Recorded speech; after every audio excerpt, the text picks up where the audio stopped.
नमस्कार दोस्तों, स्वागत है आपका हमारे YouTube चैनल बायो गुरु पर।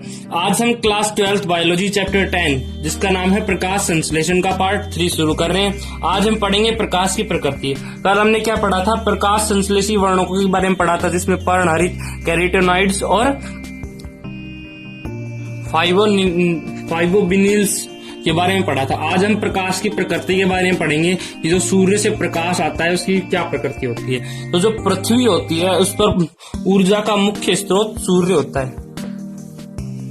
ऊर्जा का मुख्य स्रोत सूर्य होता है। हमने पिछले वीडियोस में पढ़ लिया था कि जो प्रकाश संश्लेषण क्रिया होती है उसमें क्या होता है। जो सूर्य से प्रकाश आता है, प्रकाश ऊर्जा से जो प्रकाश संश्लेषण क्रिया है वो रासायनिक ऊर्जा में बदल देती है, यानी ग्लूकोज में बदल देती है।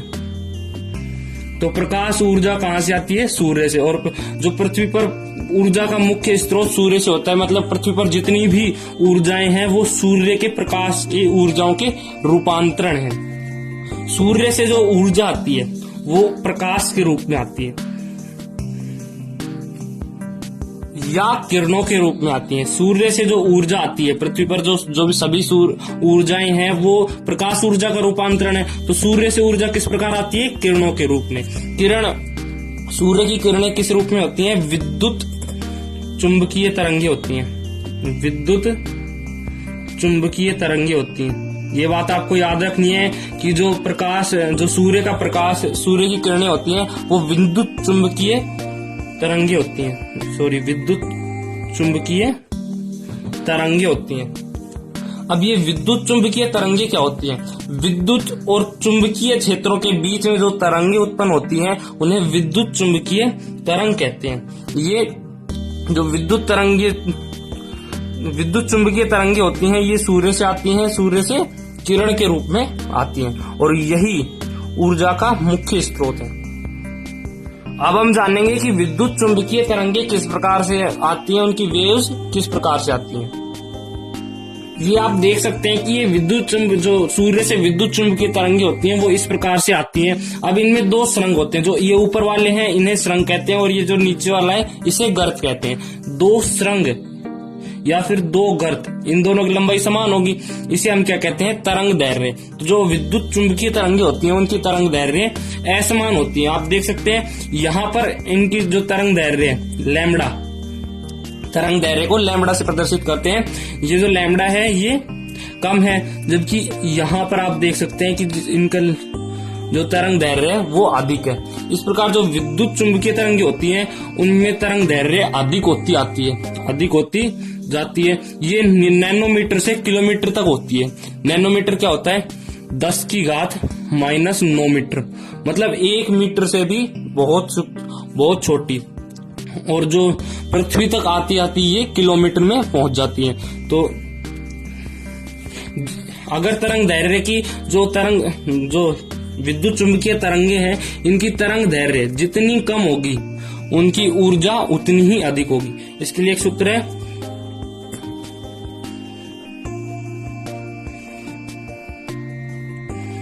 एनर्जी इज समानुपाती 1/λ। मतलब तरंग दैर्घ्य जितनी अधिक होगी एनर्जी उतनी ही कम होगी। तो यहाँ पर लैम्बडा कम है, तो यहाँ पर जो फोटोन है, फोटोन क्या होता है? जो सूर्य से प्रकाश के रूप में जो पार्टिकल्स आते हैं उन्हें फोटोन कहते हैं। तो यहाँ पर जो लैम्बडा है, यहाँ पर गामा रेज में जो फोटोन है उसकी ऊर्जा अधिकतम होगी, जबकि जो रेडियो वेव्स ये इनके लिए स्पेक्ट्रम है, इन तरंगों के लिए स्पेक्ट्रम है। यहाँ पर मतलब तरंग दैर्घ्य कुछ निश्चित संख्या होती है। इस तरंग दैर्घ्य से इतने तरंग दैर्घ्य तक इन्हें गामा रेज कहते हैं। अगले एक्स रेज, ऐसे यूवी रेज, और इसे डार्क रेड रीजन कहते हैं। यही हमें दिखता है, जो पृथ्वी पर आता है वो रेड रीजन होता है। इसकी तरंग दैर्घ्य कितनी होती है? 390 नैनोमीटर से 780 नैनोमीटर तक। मतलब हमें सिर्फ जो इसे हम विजिबल रेज भी कह सकते हैं, मतलब दृश्य प्रकाश भी कह सकते हैं। हमें कितने एनएम से कितने एनएम तक दिखती है रेज? 390 nm से 780 तक। और जो बाकी की रेज हैं इन्हें जो सूर्य है वो रिफ्लेक्ट कर देता है। जैसे आपने सुना होगा कि ये यूवी अल्ट्रावायलेट पैराबैंगनी किरणें हैं, इन्हें सूर्य परिवर्तित कर देता है। तो जो एटमॉस्फेयर है उससे सिर्फ रेड रीजन यानी 390 nm से 780 nm की रेज ही आ सकती हैं। इनमें भी 7 रंग होते हैं, 7 रंग होते हैं रेड रीजन में, ये हम आगे पढ़ेंगे। तो अभी आप देख सकते हैं कि जो यहाँ पर जो लैम्डा है, अगर इसकी ऊर्जा, इसकी लैम्डा अधिक है तो इसकी ऊर्जा, इसके फोटोन की ऊर्जा है वो कम होगी। तो जो विद्युत चुंबकीय तरंगे हैं उनकी तरंग दैर्घ्य नैनोमीटर से किलोमीटर तक होती है। अब ये जो रेड रीजन होता है इसमें 7 रंग कौन कौन से होते हैं? VIBGYOR,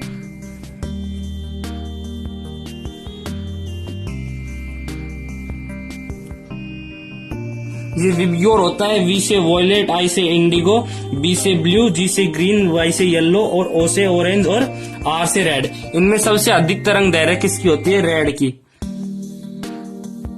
780 nm। और वॉयलेट बैंगनी कितनी होती है? 390 nm। मतलब ये जो दृश्य प्रकाश है इसमें 390 nm से 780 nm तक, जैसे 390 यहां से शुरू हो गया और 780 यहां पर है, तो इनमें रंग होते हैं। सबसे कम किसकी होती है? बैंगनी रंग की। ऐसे 7 रंग होते हैं इस रेड रीजन में भी। जो दृश्य प्रकाश जो पृथ्वी पर आता है, दृश्य प्रकाश, इसी पर जो है सभी सजीव निर्भर होते हैं। क्यों निर्भर होते हैं? यही प्रकाश जो है वो पृथ्वी में आता है और इसी के कारण प्रकाश संश्लेषण होता है। प्रकाश संश्लेषण पर सभी सजीव निर्भर होते हैं। तो जो रेड रीजन एरिया होता है इस पर सभी सजीव निर्भर होते हैं। इस प्रकार ये 7 रंग होते हैं। इनमें सबसे कम तरंग दैर्घ्य बैंगनी की होती है और सबसे अधिक तरंग दैर्घ्य लाल की होती है। अब इनका महत्व क्या है? प्रकाश की प्रकृति का महत्व क्या है? नेचर ऑफ लाइट जो है वो हमने क्यों बताया प्रकाश संश्लेषण में? क्योंकि इसमें जो सूर्य से जो प्रकाश किरणें आती हैं उनमें फोटॉन्स पार्टिकल होते हैं। अब वो फोटॉन्स जो होते हैं वही प्रकाश संश्लेषण की क्रिया करते हैं। हमने पिछले लेक्चर्स में पढ़ लिया था कि जो प्रकाश संश्लेषण होता है उसमें जो प्रकाश की आवश्यकता होती है, प्रकाश की मतलब फोटोन की, क्योंकि प्रकाश ऊर्जा से ये रासायनिक ऊर्जा में परिवर्तित होती है, तो इनमें जो है वो फोटोन की आवश्यकता होती है, इसलिए हमने ये टॉपिक पढ़ा है। तो अब पढ़ते हैं फोटोन, क्योंकि जो सूर्य के प्रकाश का जो पार्टिकल होता है उसे फोटोन कहते हैं, वही प्रकाश संश्लेषण के लिए उत्तरदायी होता है, क्योंकि फोटोन जो है वही सूर्य के प्रकाश की ऊर्जा को लेकर आता है पृथ्वी पर। तो जो एक फोटोन होता है,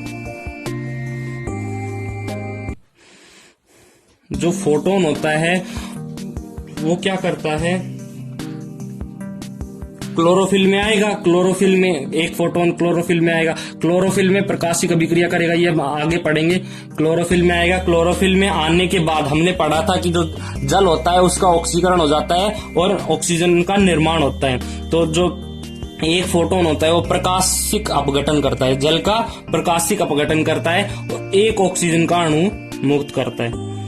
तो जो एक फोटोन है उसी से एक ऑक्सीजन अणु जो है वो मुक्त होता है। जो कार्बन डाइऑक्साइड अणु होता है, हमने पढ़ा था कार्बन डाइऑक्साइड अणु के अपचयन से ग्लूकोज का निर्माण होता है। तो कार्बन डाइऑक्साइड के अपचयन के लिए, कार्बन डाइऑक्साइड के अपचयन के लिए, क्योंकि अपचयन होगा तभी तो ग्लूकोज का निर्माण होगा, के लिए 8 फोटोन की आवश्यकता होती है। मतलब सूर्य के प्रकाश से अगर 8 फोटोन आएंगे तो एक अणु CO2 का अपचयन होगा और एक अणु ग्लूकोज का निर्माण होगा, जबकि जो एक अणु ऑक्सीजन को मुक्त करने के लिए 1 फोटोन की आवश्यकता होती है। CO2 के एक अपचयन के लिए 8 फोटोन की आवश्यकता होती है। इस संख्या को हम क्या कहते हैं? क्वांटम संख्या, क्वांटम आवश्यकता, क्वांटम आवश्यकता। ये आपको याद रखना है कि क्वांटम आवश्यकता किसे कहते हैं। क्वांटम आवश्यकता किसे कहते हैं? एक अणु CO2 के अपचयन के लिए 8 फोटोन की आवश्यकता होती है। इस संख्या को क्या कहते हैं? क्वांटम आवश्यकता कहते हैं, क्योंकि एक ऑक्सीजन मुक्त होने के लिए 1 फोटोन की आवश्यकता होती है। इसे हम क्या कहते हैं? क्वांटम उत्पादन। अब हम बात करते हैं कि प्रकाश संश्लेषण किस रंग के, अभी हमने पढ़ा था 7 रंग होते हैं दृश्य प्रकाश में, रेड रीजन में 7 रंग होते हैं जो हमें दिखता है, द्रव्य जो पृथ्वी पर आता है, और सभी तो रिफ्लेक्ट कर दिए जाते हैं सूर्य, जो वायुमंडल की जो रेज होती है, वायुमंडल की जो परत होती है उसके द्वारा ये सारी रेज तो परिवर्तित की जाती हैं। लेकिन रेड रीजन जो एरिया है यानी कि जो दृश्य प्रकाश है उसे वायुमंडल आने देता है। तो इसमें अगर बात करें ये 7 रंग में कौन सा रंग सबसे अधिक प्रकाश संश्लेषण करेगा, तो सबसे अधिक प्रकाश संश्लेषण कौन सा रंग करेगा? नीला और हरा, नीला और लाल। नीला और लाल रंग की जो रेज होती हैं, किरण होती हैं, वो प्रकाश संश्लेषण सबसे अधिक करेंगी, प्रकाश संश्लेषण अधिक करेंगी। जबकि जो हरा रंग होता है, हरे रंग की प्रकाश किरणें होती है, हरी किरणें, ये प्रकाश संश्लेषण शून्य करेंगी, मतलब 0 करेंगी। क्यों करेंगी 0? क्योंकि जो पत्तियां होती है, फिर क्लोरोफिल होता है, वो हरे रंग का होता है। रंग क्यों दिखाई देता है? अभी हमने बात की थी ये 7 रंग होते हैं, इनमें से अब बात करें कि अगर जो लाल रंग का कोई पदार्थ है वो हमें लाल क्यों दिखता है, और जो ब्लैक कलर का है वो ब्लैक कलर का क्यों दिखता है, और हरे रंग का है वो हरे रंग का ही क्यों दिखता है। तो इसका मतलब ये नहीं होता कि वो इसी रंग का है, लाल रंग का है तो लाल रंग का दिखेगा, ऐसा नहीं है। उसमें क्या होता है, वो पदार्थ जो होता है वो सूर्य से प्रकाश किरणें आ रही है, प्रकाश किरणों में सातों के सातों रंग है, लेकिन वो जो पदार्थ है वो सारे रंगों को तो ऑब्जर्व कर लेता है, जो किरणें होती हैं उनको ऑब्जर्व कर लेता है, लेकिन जो लाल रंग की किरणें होती हैं इन्हें रिफ्लेक्ट कर देता है, परिवर्तित कर देता है, इसलिए हमें वो लाल रंग का दिखता है। इसी प्रकार जो सभी पदार्थ होते हैं वो उसी रंग संबंधित जो कलर दिख रहा है उसी रंग को परिवर्तित कर देते हैं, इसलिए हमें वो रंग दिखाई देता है। तो जो पत्तियां होती है या फिर क्लोरोफिल होता है वो हरे रंग का होता है, तो वो क्या करेगा, हरे रंग को परिवर्तित कर देगा, हरे रंग को परिवर्तित कर देगा। जैसे ये क्लोरोफिल है, ये क्लोरोफिल है, इस पे प्रकाश संश्लेषण जो प्रकाश है, 7 रंग का जो प्रकाश है, दृश्य प्रकाश, वो आ रहा है। ये जो क्लोरोफिल है ये हरे रंग को परिवर्तित कर देता है और बाकी को ऑब्जर्व कर लेता है। 6 रंग ऑब्जर्व कर लिए, लेकिन हरे को परिवर्तित कर दिया। तो हरे को परिवर्तित करने के कारण जो हरी किरणें हैं उनसे प्रकाश संश्लेषण नहीं होगी, क्योंकि क्लोरोफिल में वो जाएंगी नहीं, तो उनमें उनके कारण प्रकाश संश्लेषण नहीं होगा। जबकि नीला और लाल रंग ये ऑब्जर्व कर लेती हैं, इसके कारण इनमें जो प्रकाश संश्लेषण होता है वो नीले और लाल रंग में सबसे अधिक होता है, प्रकाश संश्लेषण अधिक होता है। तो ये कारण होता है। अगर किसी एग्जाम में पूछ लिया गया कि हरी किरणें जो होती हैं वो प्रकाश संश्लेषण में भाग क्यों नहीं लेती हैं, तो आपको यही कारण लिखना है। अगला टॉपिक है प्रकाश संश्लेषण की क्रियाविधि। उसको जानने से पहले हम एक बात और जान लेते हैं। जो ये 7 रंग होते हैं इनमें सबसे कम तरंग दैर्घ्य तो बैंगनी की होती है और सबसे अधिक लाल की होती है। तो ये बैंगनी और लाल। अगर 780 nm से अधिक जो तरंग दैर्घ्य होगी, तरंग दैर्घ्य 780 से यानी लाल कलर से अधिक होगी, तो वो किस में चला जाएगा, इंफ्रावेव्स में। इसे क्या कहते हैं, अवरक्त, अवरक्त तरंगे भी कहते हैं। क्यों कहते हैं, क्योंकि इससे कम लाल रंग से एक भी अधिक तरंग दैर्घ्य होने पर वो इंफ्रावेव्स में चली जाती है, मतलब लाल को हम रक्त भी कहते हैं। तो ये अवरक्त हो गया, अवरक्त किरणें। और सबसे कम किसकी होती है, बैंगनी रंग की। तो बैंगनी रंग से 790 nm से कम जाएंगी तो वो अल्ट्रावेव्स यूवी कहलाती हैं। इसे हम पैरा बैंगनी भी कहते हैं, पैरा बैंगनी। तो पैरा बैंगनी क्यों कहते हैं, क्योंकि ये बैंगनी से कम हो गया तो पैरा बैंगनी, और ये लाल से यानी रक्त से अधिक हो गया तो इसे अवरक्त क्षेत्र भी कहते हैं। तो इनकी जो तरंग दैर्घ्य होती हैं वो अवरक्त की तो 780 से ज्यादा होती है, जबकि जो पैरा बैंगनी होता है उसमें 390 nm से कम होती है। कम तरंग दैर्घ्य वाली किरणों को क्या कहते हैं, पैरा बैंगनी किरणें कहते हैं। अब हम प्रकाश संश्लेषण क्रियाविधि को संक्षिप्त रूप में जान लेते हैं। अगली वीडियोज में इन्हें अच्छी तरह से जानेंगे। इनके जो प्रकाशिक अभिक्रियाएं और अप्रकाशिक अभिक्रियाएं हैं उन्हें अच्छी तरह से जानेंगे। तो प्रकाश संश्लेषण क्रियाविधि किस प्रकार होती है, जो पर्णहरित होता है, क्लोरोप्लास्ट होता है और सहायक वर्णक होते हैं, वो फोटोन को अवशोषित कर लेते हैं। जैसे ये क्लोरोप्लास्ट हो गया। क्लोरोप्लास्ट जो है वो सहायक वर्णक है, वो प्रकाश ऊर्जा को यानी फोटोन को ग्रहण कर लेते हैं। जो प्रकाश ऊर्जा आ रही है उसे ग्रहण कर लेते हैं और इसमें जो जल उपस्थित होता है, प्रकाशिक अभिक्रिया हम आगे पढ़ेंगे कि जो प्रकाशिक जल अपघटन किस प्रकार होता है। तो प्रकाशिक जल अपघटन के द्वारा, क्योंकि ऊर्जा आ गई फोटोन से, तो फोटोन से जो ऊर्जा आएगी तो उसमें जल अपघटन हो जाएगा और जल अपघटन से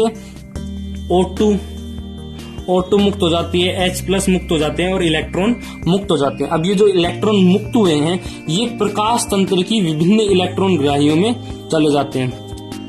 अब ये जो आगे पढ़ेंगे इन्हें अच्छी तरह से कि ये जो इलेक्ट्रॉन होते हैं ये किस प्रकार दूसरी कोशिकाओं में चले जाते हैं, प्रकाश तंत्र में किस प्रकार अगली उसमें चले जाएंगे इलेक्ट्रॉन ग्राहियों में।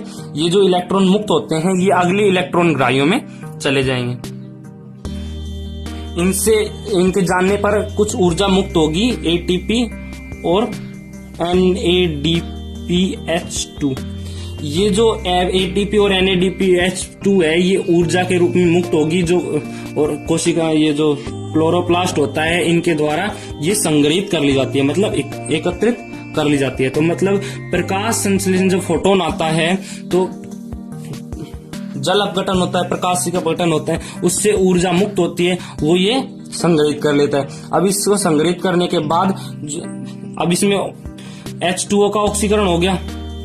हमने पिछली वीडियोस में जान लिया था कि जो H2O का ऑक्सीकरण होता है और CO2 का अपचयन होता है। अब ये जो ऊर्जा बची है ये ऊर्जा क्या हो जाएगी, CO2 के अपचयन में ले ली जाएगी, उपयोग ले ली जाएगी। तो जो NADPH+2 और HTP है ये जो संग्रहित की हुई इसे स्वांगीकरण ऊर्जा कहते हैं। तो ये स्वांगीकरण ऊर्जा जो है वो CO2 के अपचयन में उपयोग ले ली जाएगी। तो जो प्रकाश संश्लेषण क्रिया विधि होती है इसे हम ऑक्सीकरण अपचयन अभिक्रिया कहते हैं, अपचयन अभिक्रिया। अभी जो प्रकाश संश्लेषण की क्रिया है ये 2 चरणों में पूर्ण होती है। पहला प्रकाशिक अभिक्रिया, प्रकाशिक अभिक्रिया। प्रकाशिक अभिक्रिया में हमने पढ़ा था जो सूर्य से जो प्रकाश आता है वो फोटोन के रूप में आता है और ऑक्सीकरण H2O का ऑक्सीकरण हो जाता है। तो प्रकाशिक अभिक्रिया को हम हिल अभिक्रिया भी कहते हैं, क्योंकि ये हिल ने दी थी, हिल अभिक्रिया भी कहते हैं। इसमें क्या होता है कि जो सूर्य से जो फोटोन आता है वो अभी हमने पढ़ा था, जो सूर्य से फोटोन ऊर्जा के रूप में आता है वो जल का प्रकाशिक अपघटन कर देता है, जिसके द्वारा ATP यानी स्वांगीकरण ऊर्जाओं का निर्माण होता है। तो प्रकाशिक अभिक्रिया जो है उसमें ऑक्सीकरण होता है और स्वांगीकरण ऊर्जा का निर्माण होता है। यह अभिक्रिया किसमें होती है, प्रकाशिक अभिक्रिया प्रकाश की उपस्थिति में होगी, यानी फोटोन की उपस्थिति में होगी। जब फोटोन आएगा, जब फोटोन आएगा तो जल का प्रकाशिक अपघटन होगा, प्रकाशिक अपघटन होगा। तो जो प्रकाशिक अभिक्रिया है ये प्रकाश की उपस्थिति में होती है। इसमें स्वांगीकरण ऊर्जा का निर्माण होता है, इन दोनों का निर्माण होता है। और जो ये प्रकाशिक अभिक्रिया है ये होती कहाँ है, जो क्लोरोप्लास्ट होता है, हरित लवक, उसके ग्रेना भाग में होती है। ये बात आपको याद रखनी है कि जो प्रकाश संश्लेषण की प्रकाशिक अभिक्रिया है वो हरित लवक के ग्रेना भाग में होती है, इसे हिल अभिक्रिया भी कहते हैं। इसके द्वारा स्वांगीकरण, जो स्वांगीकारी जो ऊर्जाएं हैं उनका निर्माण होता है और प्रकाशिक जल अपघटन होता है। अगला है अप्रकाशिक अपघटन, इसे ब्लैकमैन या डार्क रिएक्शन भी कहते हैं। प्रकाशिक अपघटन को क्या कहते हैं, हिल अभिक्रिया या फिर लाइट रिएक्शन कहते हैं। अप्रकाशिक अपघटन को ब्लैकमैन या डार्क रिएक्शन कहते हैं। इसमें क्या होता है, जब प्रकाशिक अभिक्रिया हो जाती है, प्रकाशिक अभिक्रियाएं हो जाती है, ये प्रकाशिक अपघटन नहीं है, प्रकाशिक अभिक्रिया। जब प्रकाशिक अभिक्रिया हो जाती है तो उसमें स्वांगीकरण ऊर्जाओं का निर्माण होता है, ATP, NADPH2 इनका निर्माण हो जाता है। इनका निर्माण हो जाएगा। हमने पढ़ा था प्रकाश संश्लेषण में क्या होता है, H2O का तो ऑक्सीकरण होता है और CO2 का अपचयन होता है। तो CO2 का अपचयन होने के लिए ऊर्जाओं की आवश्यकता होती है। तो ये जो संग्रहित ऊर्जाएं हैं, स्वांगीकरण ऊर्जाएं हैं, ये CO2 के अपचयन के लिए सहायक होती है। CO2 के अपचयन के लिए ये जो है ATP और NADP उपयोग में ले ली जाती है। तो ये जो CO2 के अपचयन की क्रिया होती है, ये क्या होती है, हरित लवक के स्ट्रोमा भाग में, हरित लवक के स्ट्रोमा भाग में अप्रकाशिक अभिक्रिया या फिर CO2 का अपचयन होता है, जबकि प्रकाशिक अभिक्रिया कहाँ हो रही थी, हरित लवक के ग्रेना भाग में होती है। तो स्ट्रोमा को क्या कहते हैं, अप्रकाशिक भाग भी कहते हैं, और उसे प्रकाशिक भाग, क्योंकि प्रकाशिक अभिक्रिया उसमें हो रही थी और इसमें अप्रकाशिक अभिक्रिया होती है, यानी CO2 का अपचयन होता है। और उस प्रकाशिक अभिक्रिया में क्या हो रहा था, प्रकाशिक अभिक्रिया में H2O का ऑक्सीकरण हो रहा था और O2 का निर्माण हो रहा था। और स्ट्रोमा में जो खाद्य पदार्थ होता है, यानी जो ग्लूकोज शर्करा होती है या कार्बोहाइड्रेट होता है, उसका निर्माण होता है। तो अगली वीडियोस में हम इनको अप्रकाशिक अभिक्रिया और प्रकाशिक अभिक्रिया को विस्तार से जानेंगे और इनमें C3 C4 तक अच्छे समझेंगे, और प्रकाश तंत्र पहला और सेकंड है उसे अच्छे से समझेंगे। धन्यवाद।